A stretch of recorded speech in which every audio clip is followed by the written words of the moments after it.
Bye.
E ia le mana e whaamavau lava.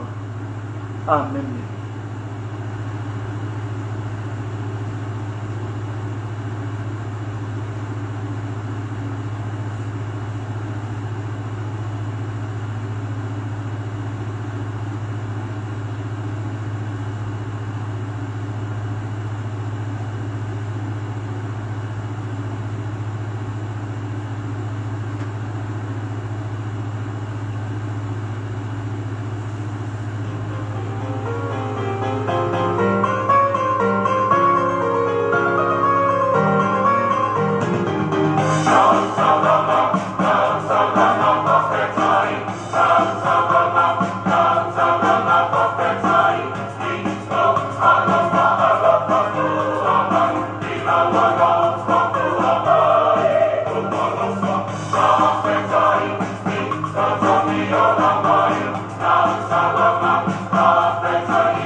manuiai.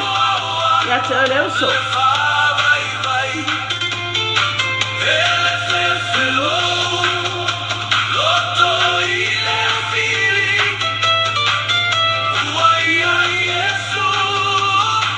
Amene. Ia whaptai gari nea sopo. Whapoku mai aso tato bona. Sai makuta mai pureyana.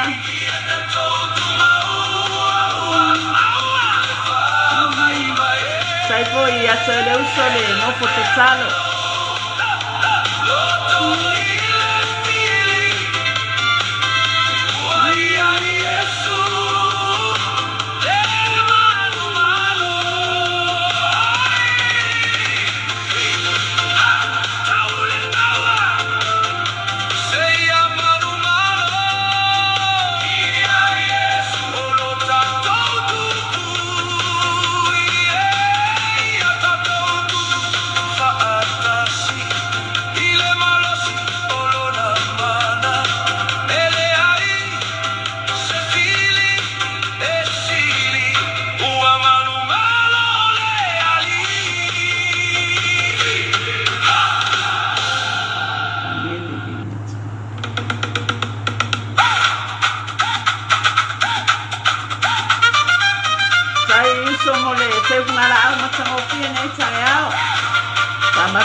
ia tama nei tai au Feau ma nei aso Feau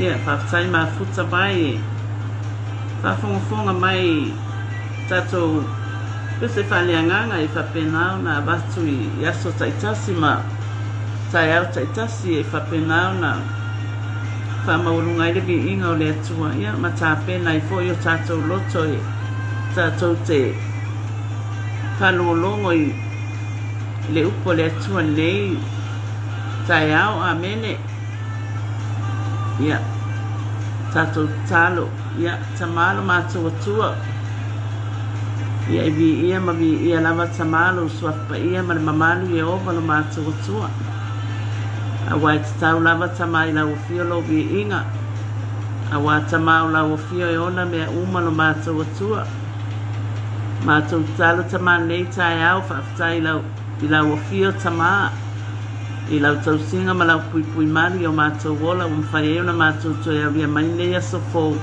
e whaupopo i aso le mātou wola o le vi inga tamai tō mau atu i lau ufio tamau o mātou o mai fo i e mātou te whaasoa ma whaleo lo finangalo i lunga o penga ta whailangi ia tamai le isa mea mātou te mawhaia a o mātou i aili neila lo langi lo mātou atua ai mātou talo tamai lau o fio le mana o lau whaunga ina ia lilingi mai lunga ia tau lau au auna ina ia o whaleo ma whaasoa lo finangalo o ia ile alofa ma le angalilei mai lau o fio ia manuia le aluaso lau upu tama ia ini anganga i whauna ina mo le langi ma lau malo e whamavau tama tatala le whanongo o lau whanau nei tai au ia whanongo le poto ina ia maua i lātou le manuia mai mātou uma ina ia manuia mea uma mātou te whaia tama ona Iesu amene ma amene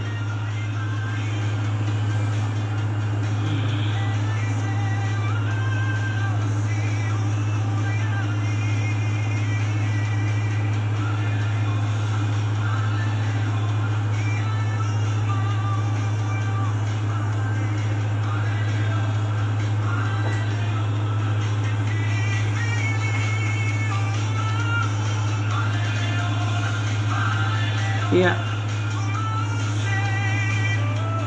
ia foi ona para vilo foi tatou o nanga nei tai au ia taton wala silafia uma foi ele au mai moa ia tatou au nanga amene ia ole te awol Satauro ia o le tatou au nanga foi nei o le Satauro o lo whapena foi ona i lalo le ala leo whaleanganga o le Global Kingdom TV ia o lo i New Zealand amene ia o le ala leo whaleanganga o lo whapena foi ona i lalo le o le wawainga le sunga le whawhiangainga ia Mike Bretta amene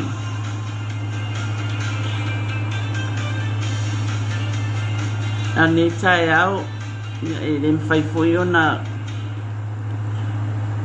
whangaloina foi le lima o le whatalofa amene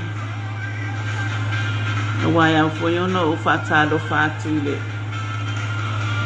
i le paia foi ma le mamalo se o tatou atunu o Samoa ia i le whainga malo fo i o lo tulai mai nei vai tau le whainga malo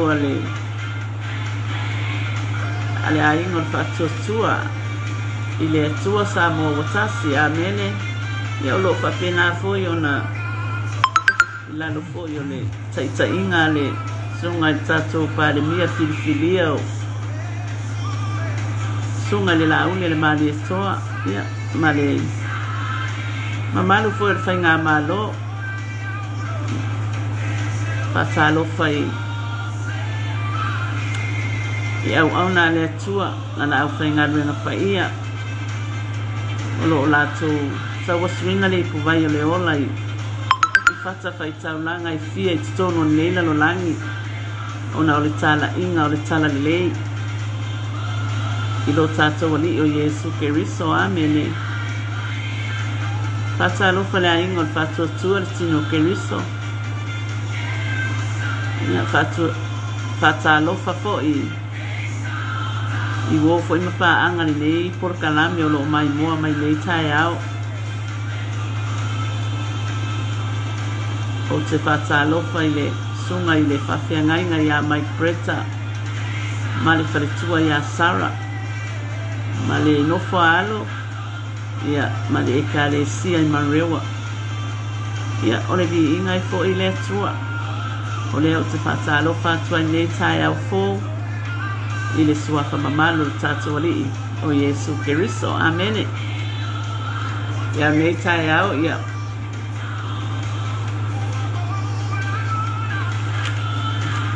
Ia au fo yona tatu. Tatu wo fo I le afionga pa ia le atua. Amene. Tatu whanongonongo fo I le ia so fo. Ia. I le whetalai mai.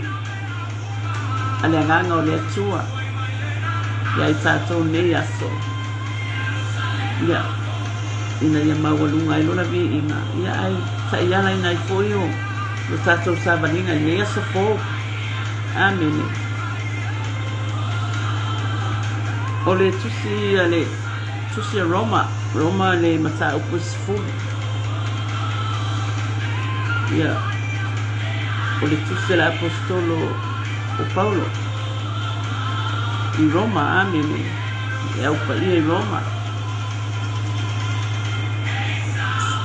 O le Feau talaina o le mata upu o le vala awina o nu ese.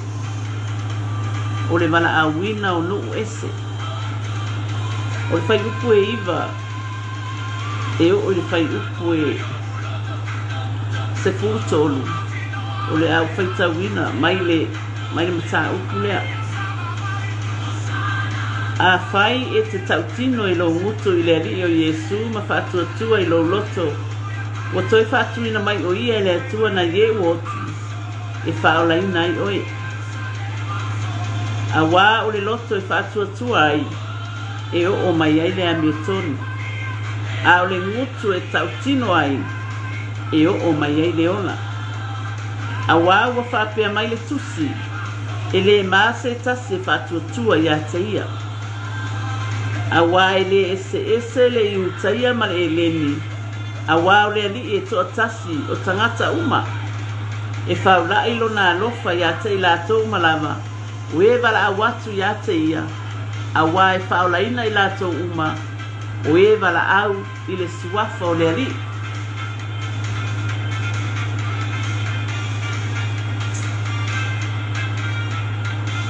A fai e te tautino I lo ngutu I le ali o Yesu ma whātua tua I lo loto. Wa toi whātu ina mai o ia le atua na ye woti. E whaola ina I oi.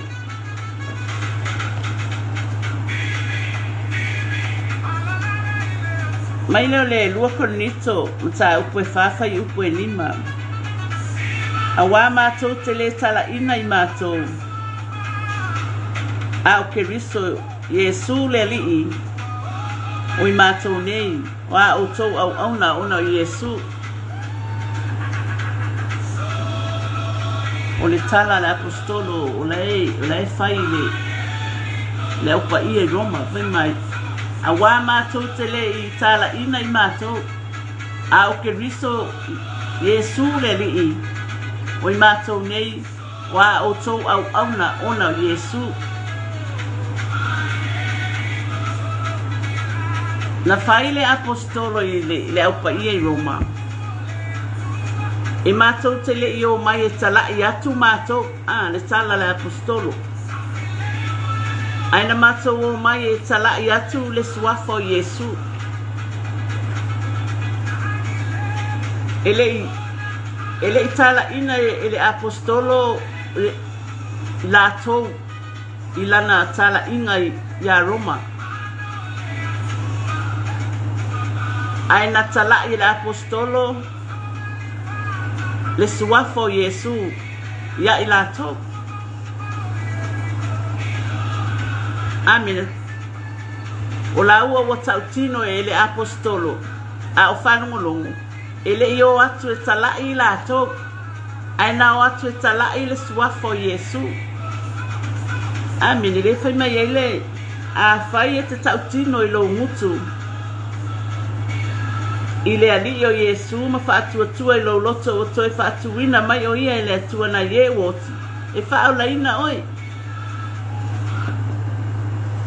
Le ala o tautino e le apostolo i Roma i le aupa i e Roma e le i whapena o atu e tau latou pe talai latou ai na o atu e talai le suafa o Yesu le o tautino e le apostolo e le o latou na o atu e talai o le suafa o Yesu.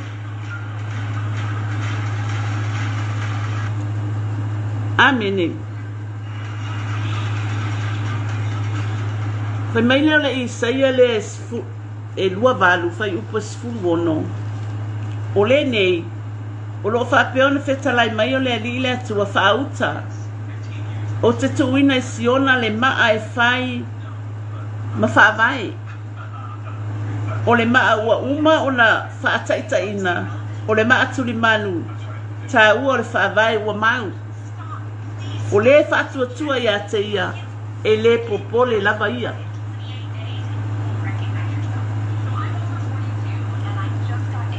Talanga perfecta o Isaia whai mai o le nei. O lo whapeon whetalai mai o le ali i le atua whaauta o te tuina i siona le maa e whai ma whaavai. O le maa ua uma o na whaataita ina. O le maa tuli manu ta ua o le whaavai ua mau. O le whaatuatua ia te ia e le popole lava. E iai mai e vai tau nei a tino nei tātou le i le lanolangi le o tātou iai. Amene. Ia e iai foi tangata e le whapea o whai atu o tangata uma po whaife au uma po lau whengaruenga pa ia le atua. Amene. Ai ona o le vai tau nei o tātou iai. Ia, wa iei tangata wa o ala tau fo i e talai ala tau. Wa tuu le mea tonu e te tau ona talai. Ai pe wa o ma whape nā le ia tala inga. Ia ale manino le fionga pa ia le tua i le tusi le ala apostolo i Roma. A wā mātou te le tala ina i mātou. A o ke riso Yesu le li o i mātou ne i o tou au na Yesu. Pei foi la a tatou woe e talai le finangalo le tua. Ia tatou tautino. Ma tatou wo e tautino le mea moni. Ai awane i whaalialia o tatou tangata. Wa o tatou wa ia wana oni au ona. Ai o le atua le tatou te au ona iei, o le atua soifua. A whaila tatou te o fo i e talai le finangalo le atua. Ia whapenao na tatou si tia maualunga. Lona suafa. Au tātou lava ia o au auna a le atua ia e te tau ona tātou whaamaua lalo ma tātou woi lalo tafu e tātou o Keriso a wā o i nā tātou te maua ai le manuia o le atua. Amene pei ona whaile tala a le apostolo i Roma. Wa tautino e le apostolo i Roma. Ele i o atu e talai atu latou pe whailo atu latou tangata i Roma. Ai nao atu e whailo atu le tala lelei. Le tala ia Yesu Keriso. Amen. Mai foi la le tatou taimi. Le o tatou yai le nei o langa. Ia whapena foi ona tatou o e talai le finangalo le atua. Awa tatou tau mawhai e tau atu po ai tatou. Ia whapena ona tatou o e talai le finangalo le atua. E talai le loto maulalo.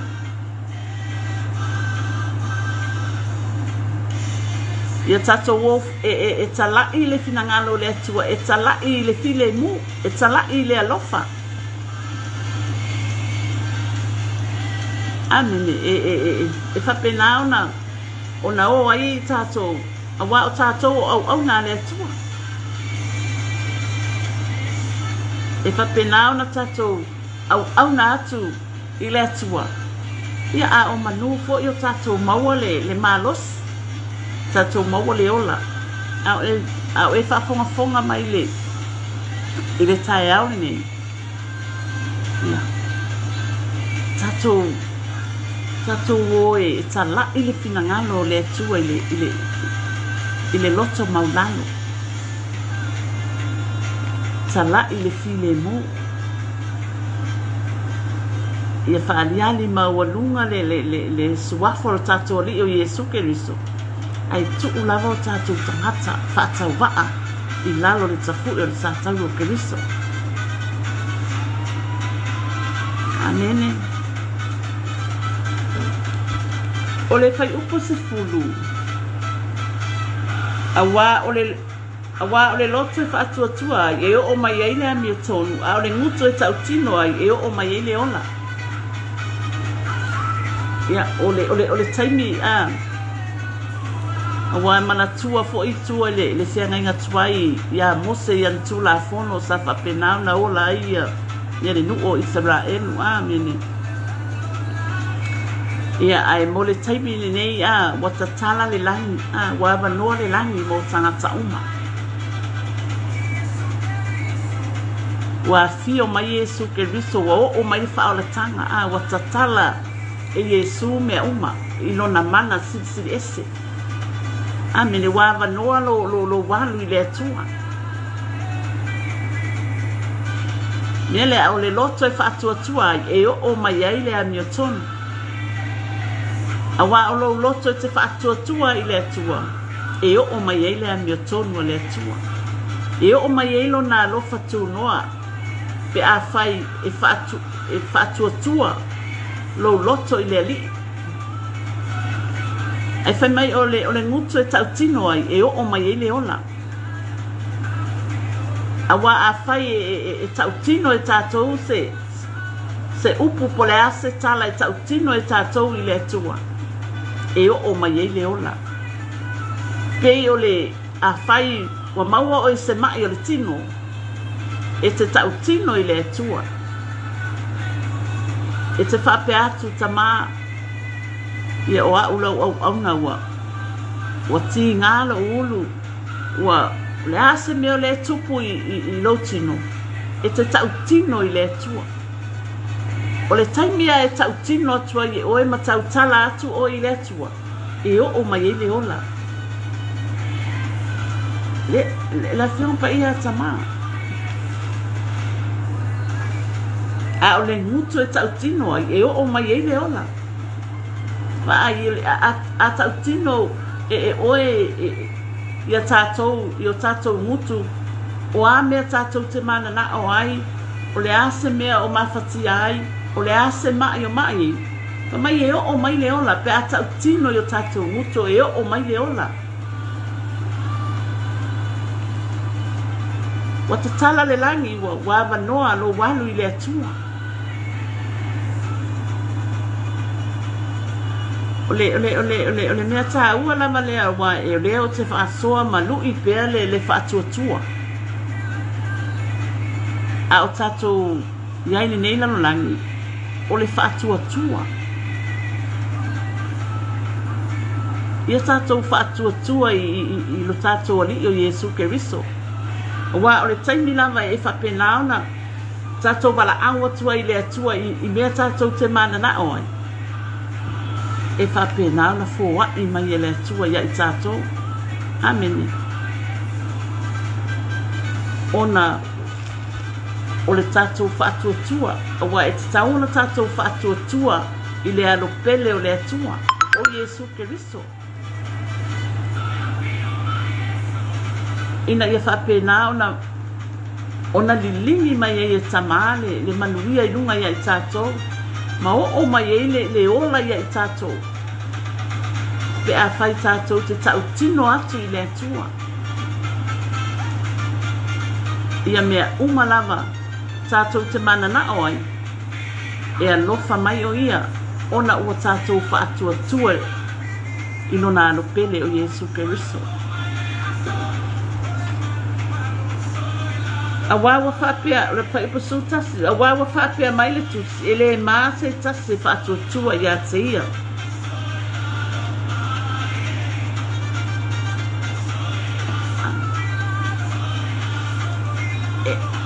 Ai ai Yesu ia te oi.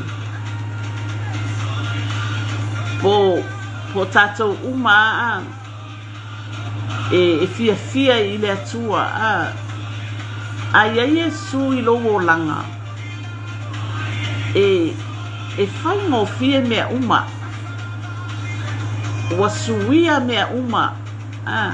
E ofo I tangata ia te oi I le suinga o leo langa Pe a whai e ia Yesu I lowo langa ma tātou uma.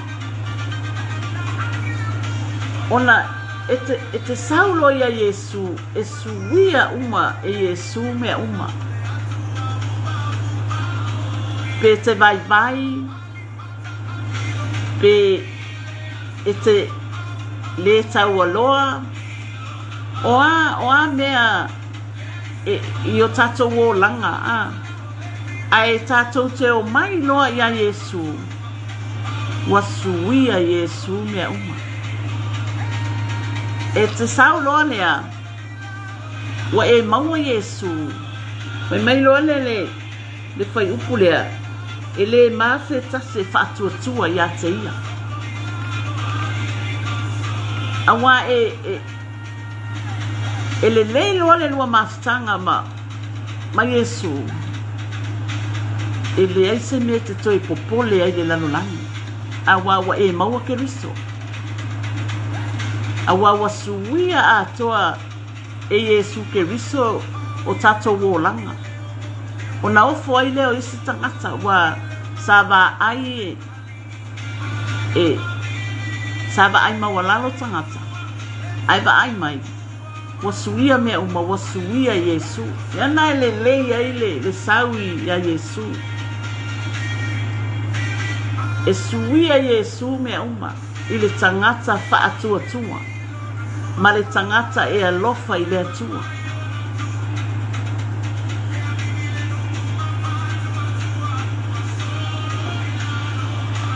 O le whai upasifululu awa ele ese le iutaia ma le ele ni awa o le alii e toa tasi o tangata uma.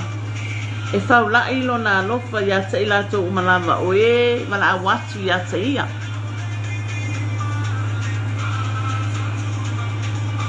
Mai le ngā luenga le ai se fulu.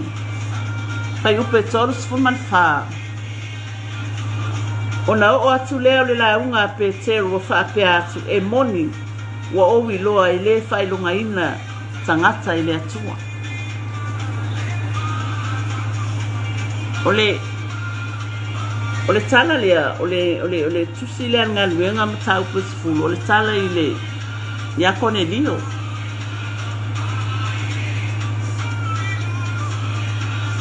E manatua foi o tai au lea aroma o Cornelia o le tai au malo e sau mai Caesarela I Italia something ai o le tala tuspa ia o le tangata e loto alofa o le tangata tatalo o le tangata miotonu Fai mai wo fai mai wa ngai loa le whaalinga wa I le angelu le atua wa o whaapea ua o atu ana tatalo I luma o le atua ai tasi le mea o lo misi le aina le o Cornelio mai na ami ile o le o Peteru o lo I le fane o Simona Peteru le fai manu I opa amen e sau e tau le tala lea e mawha matala I le aina le o Cornelio I ele I totono le aina o Cornelio mai na sa wai le o Peteru ma la unga I le mai na lilingi fai le o le nganga paia I lunga o le aina o Cornelio mai la tau uma na whaalungolongo le la unga Peteru lea lai fai mai ele fai upu lea a wai le ese le iu taia ma le eleni a wai o le ali e to atasi o tangata uma e whaula ilo na lofa ia I lato uma o e wala a watu ia teia ioi o le atua e le whailunga ina e le atua I tangata pe tātou te amio le lei pe tātou te amio le anga e alofa le atua a le anga ua o tātou o whanau o le atua na whaia I tātou I lona whaatusa pa ia o tātou o le pale ali o ngā luenga le atua e le whailonga ina la le atua se tangata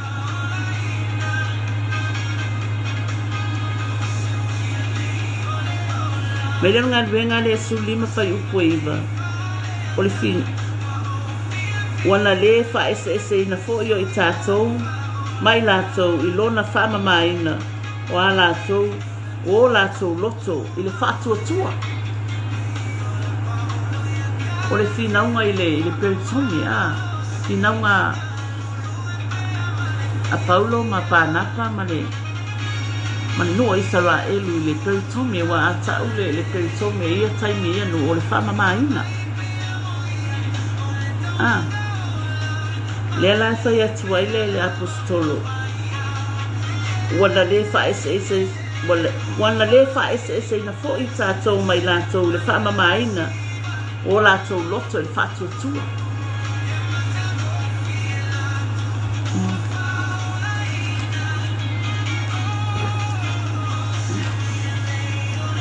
e tutusa uma e le whailonga ina I le atua tangata amen ai mana tua le lei ia whapena ona tātou maua uma le loto o le whatuatua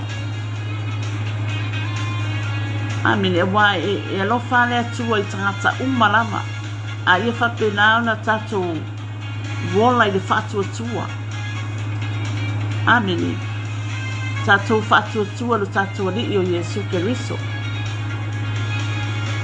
a wā o le alo pele o le atua ni ana awina mai e na te whaia le tomiola ma le taulanga ato atoa mo I tātou e aula ia I tātou ona tātou whatuatua lo tātou ali o Yesu Keriso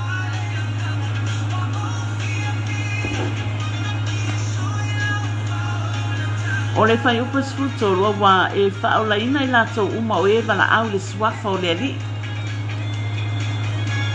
e whaolaina a wa e whaolaina I lato uma o e wala au I le swafa o le ali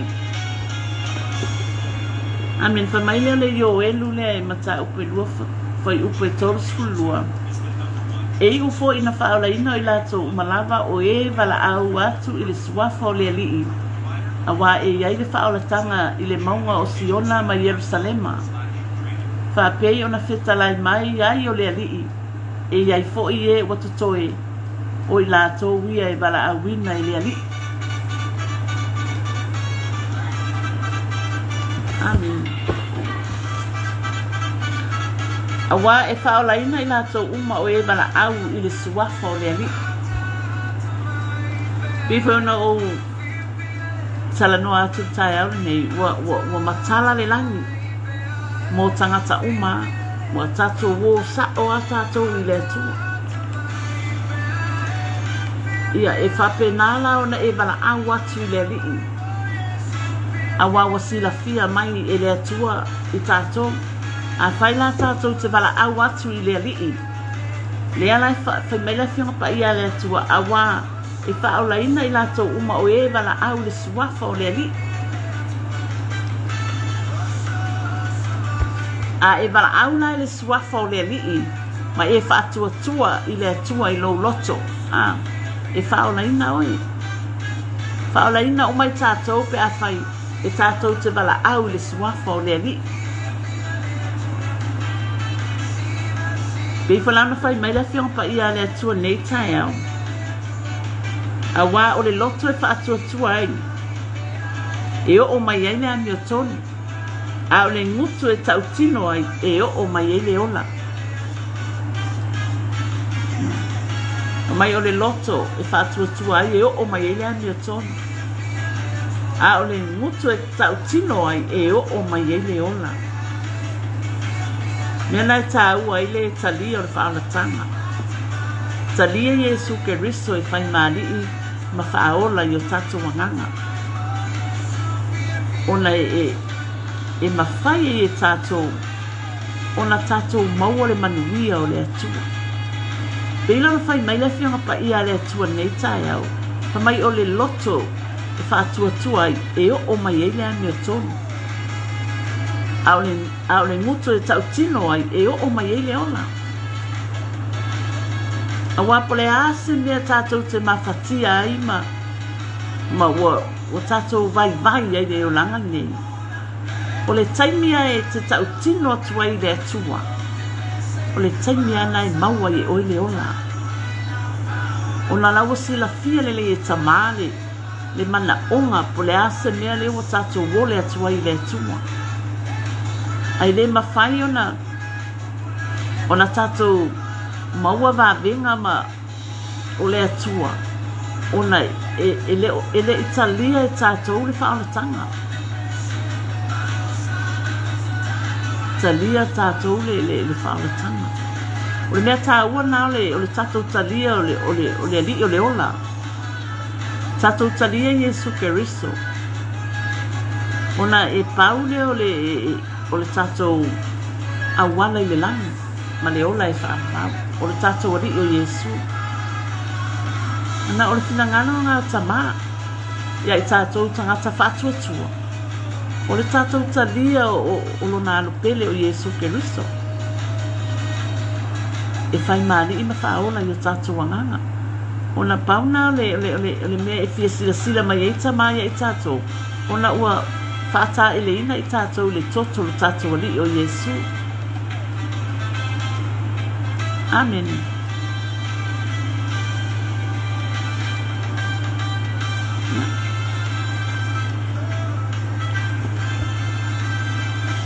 O le tātou whaasoana nei tai au.